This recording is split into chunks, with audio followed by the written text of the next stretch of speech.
तो पिछली बार हम लोग ने महात्मा अंजनेन दास से हम लोग ने चर्चा की थी कि क्या गुरु शिष्य परंपरा से हम लोग को शास्त्र पढ़ना चाहिए कि नहीं पढ़ना चाहिए, तो उन्होंने पूरी गुत्थी सुलझाई हमको। और आज हम लोग चर्चा करेंगे सृष्टि उत्पन्न कैसे हुई थी, इसके बारे में साइंस क्या है। आज स्वयं स्वामी जी से हम लोग चर्चा करेंगे इस पे। महाराज जी, मैं जानना चाहता हूँ ऑन साइंटिफिक एस्पेक्ट से कि सृष्टि उत्पन्न कैसे हुई थी हमारे जो वेद के हिसाब से, पुराणों के हिसाब से, और इसमें क्या साइंस है महाराज जी, आपको क्या लगता है? ये एक तो विज्ञान का मानना है, आपने कहा साइंटिफिक, तो विज्ञान का मानना है कि पहले सब पूरा यूनिवर्स क्या था, एक गैस था, है ना।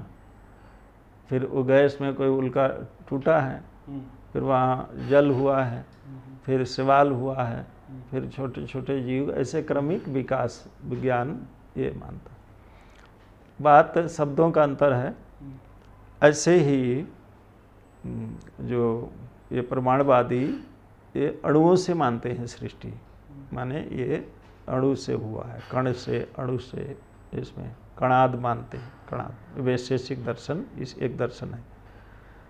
और जो पूर्व मीमांसा में है, ये सृष्टि का एक क्रम मानते हैं कि सर्ग और विसर्ग को लेकर के ये उपासक अपने अपने इष्ट से मानते हैं।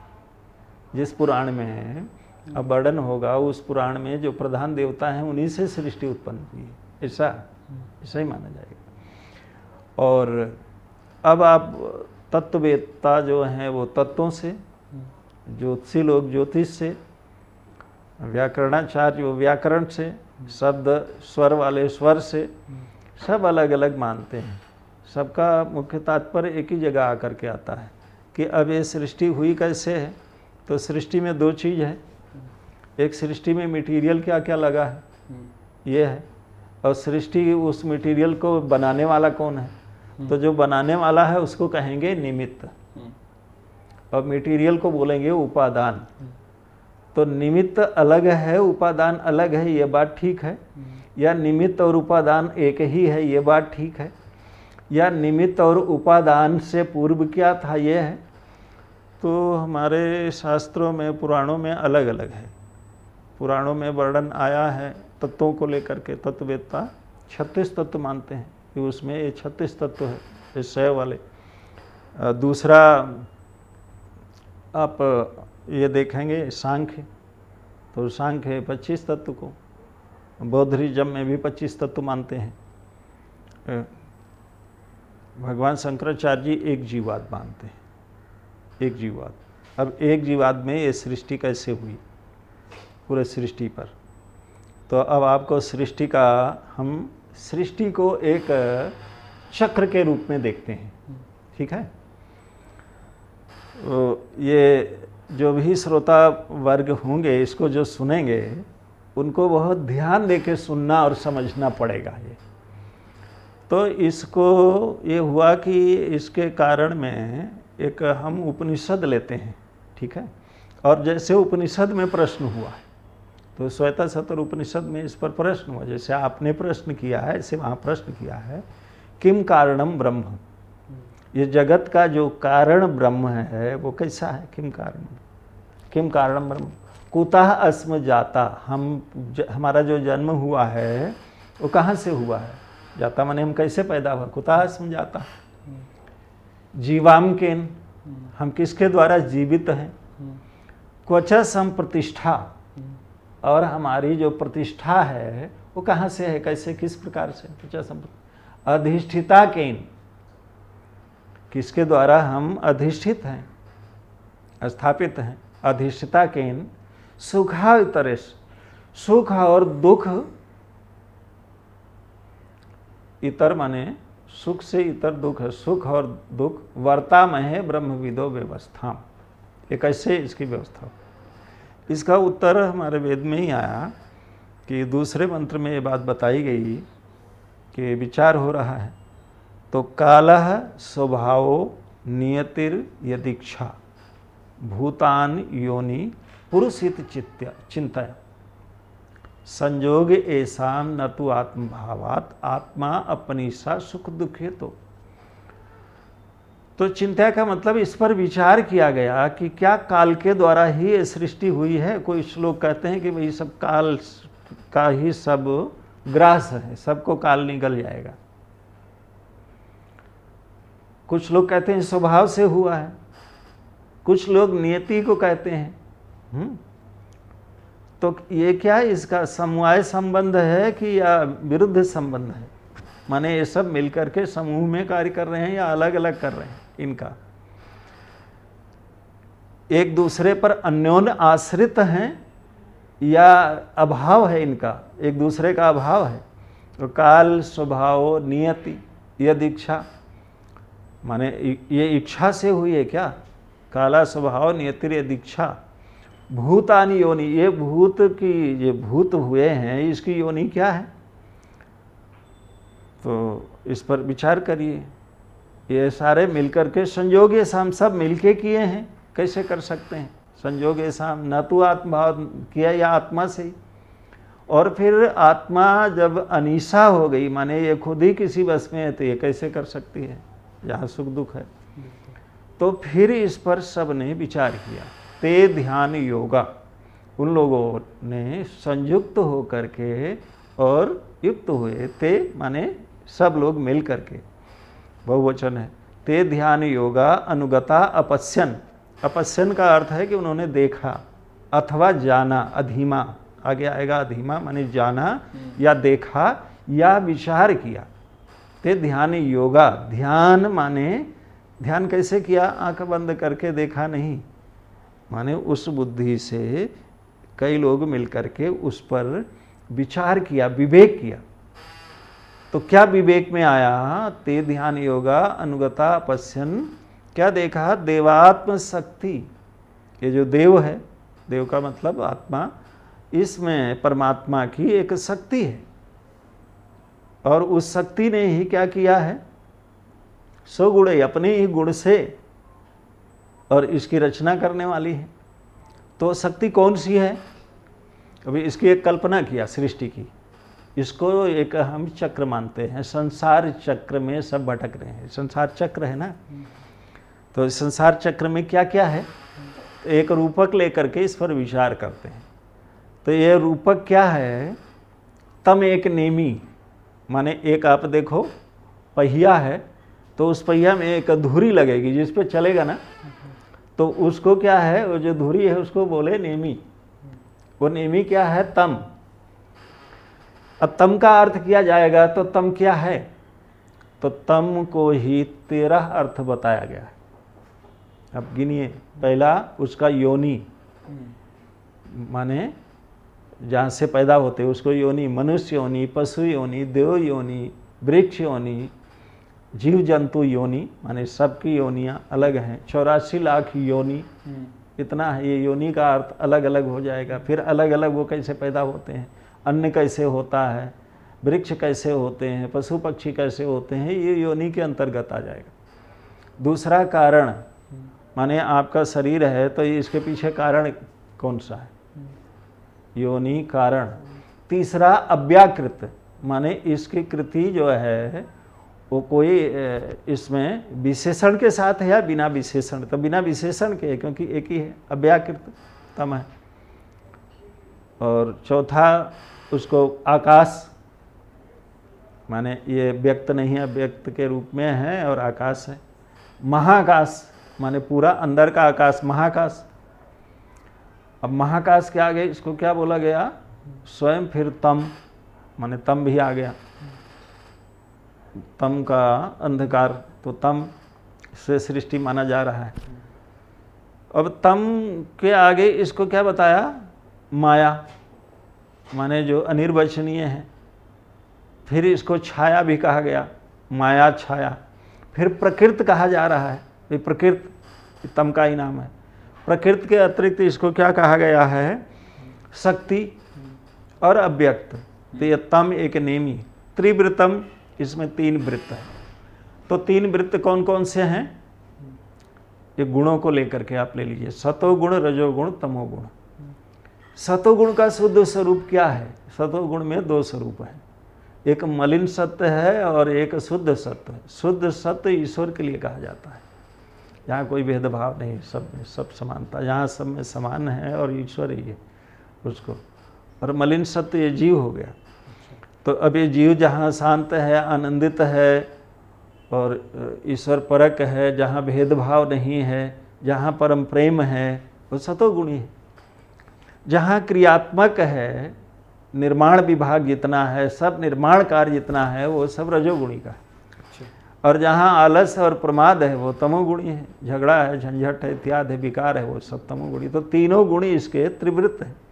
खोडस अंतम, इसमें अंतस लगे हैं, माने इसको मिलाने वाले। ये 16 हैं। ये 16 कौन कौन से हैं?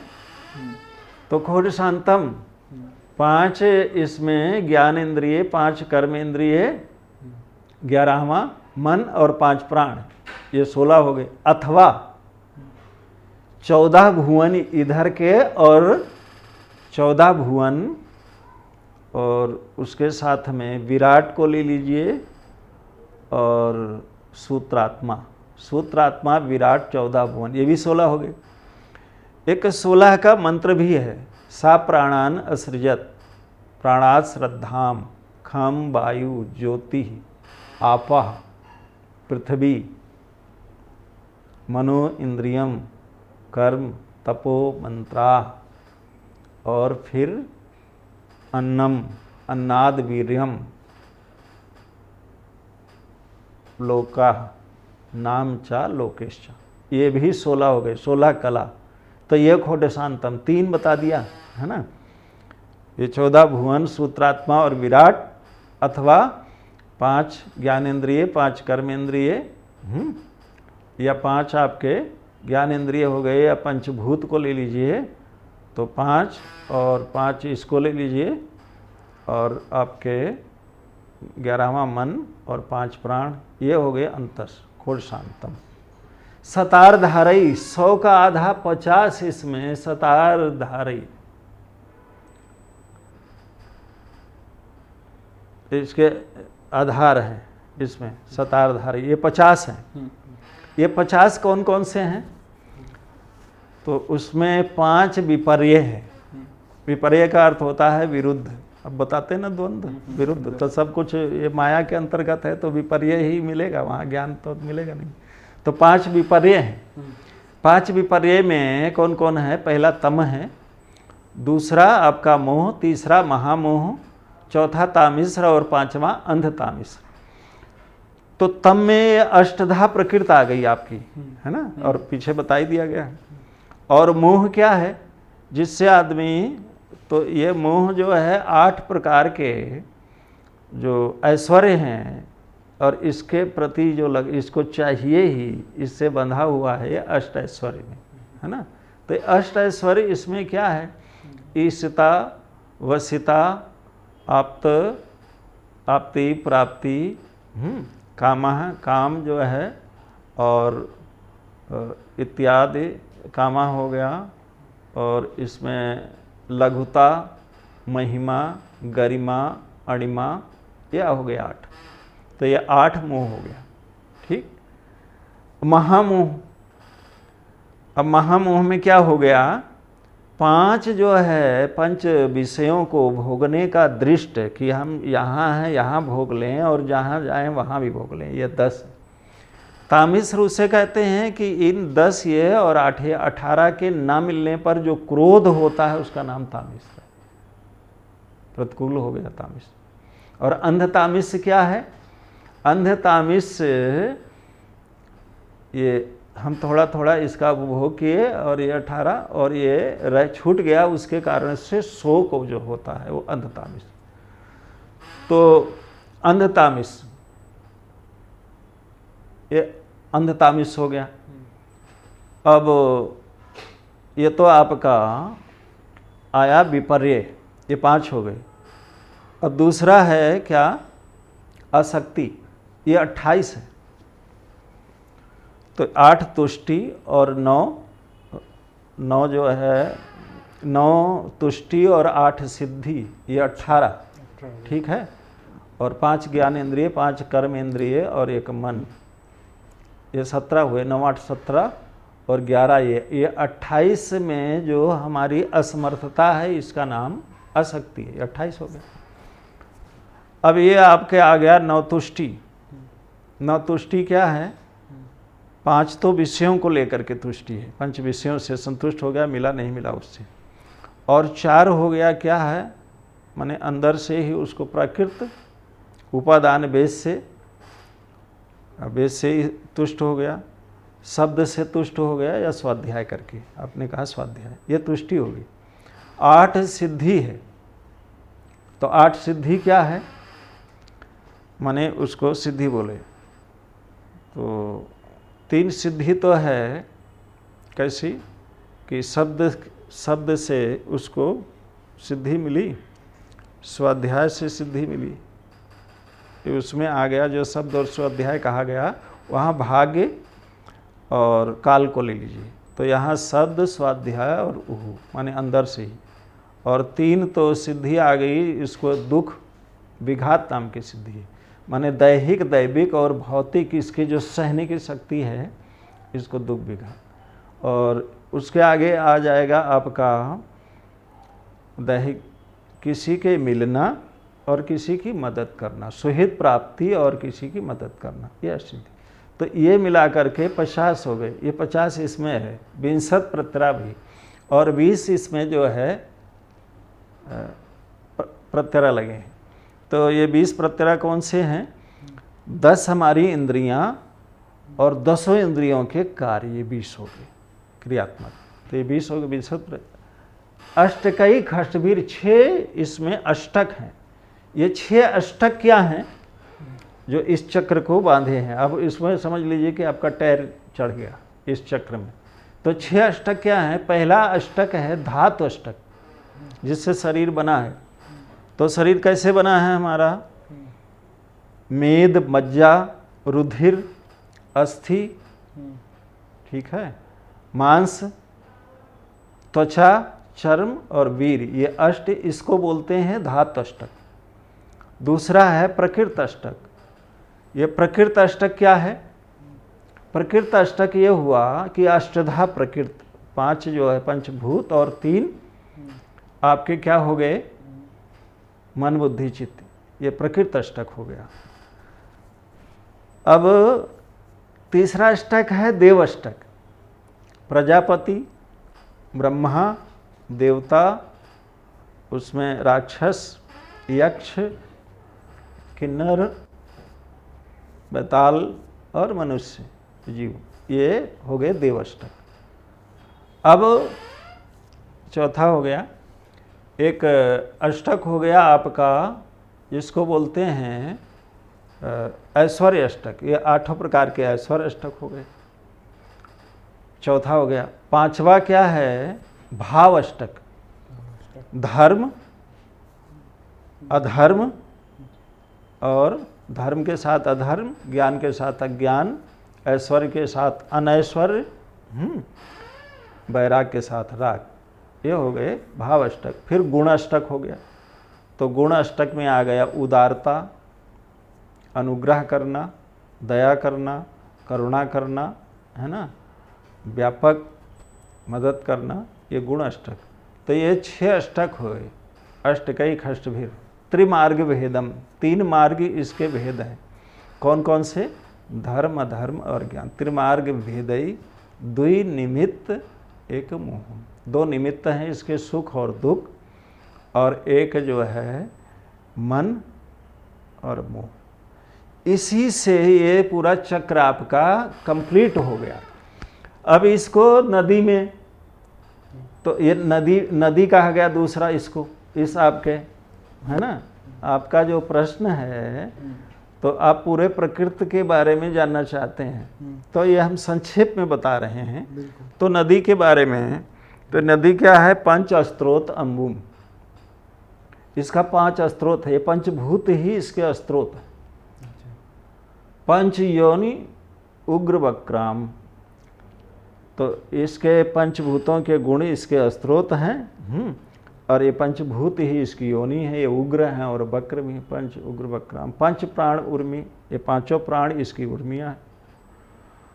पंच बुद्ध बुद्धियाद, और ये 5 प्रकार की जो बुद्धि है ये इसमें, तो 5 बुद्धि हो गई ना, 5 ज्ञान लेने, 5 ज्ञान इंद्रिया। पंच दुख होग वेगाम, 5 दुख का जो औघ है इसमें वेग है, 5 दुख माना गया है। राग, द्वेष, अविनिवेश, अस्मिता और अविद्या, ज्ञान, ये 5 दुख के कारण हैं। या आप 5 दुख, जरा दुख माने बुढ़ापा दुख है, रोग का दुख हो गया, वो रोग का दुख आ गया आपको, जन्म का दुख है, मरण का दुख है, धन के अभाव का दुख है, भौतिक दुख है, तो इत्यादि, ये 5 दुख हो गए। 5 दुख, पंच पर्वा अधीमा पंचावर्ताम। तो इस प्रकार से ये जो 50 बताया था, इसको लेकर के ये पूरी नदी हो गई।